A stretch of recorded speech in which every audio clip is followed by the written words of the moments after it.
Let's move on to the Times. Kate, you've had a look at this story about the skyline and the Tower of London being obscured. I just think it's an incredibly interesting story that one of the things we have here in the UK is this beautiful historic landscape. In pretty much every city and town, there's just wonderful architecture.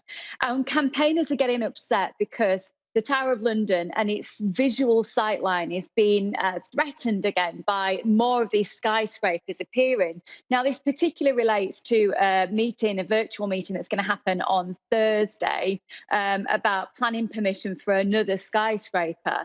The balance is that the permission's being asked by the livery of cloth makers who need to keep that traditional livery going. It does a lot of charitable work, and it's saying it's really important part of its legacy and transition into a new business, and trying to make sure they can maximise its assets by using the space to the maximum output and using it for office space as well.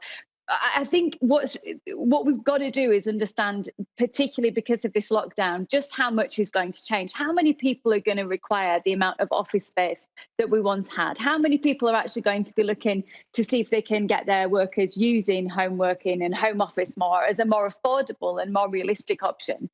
So whilst I'll be watching with interest to see what happens about this eye line and the Tower of London and if permission's granted or not, I think generally we're going to see that the vertical landscaping that's been created because of the demand on office space perhaps isn't going to be just as much demand there as we start to move into what this new normal is. Yeah, certainly working conditions will change.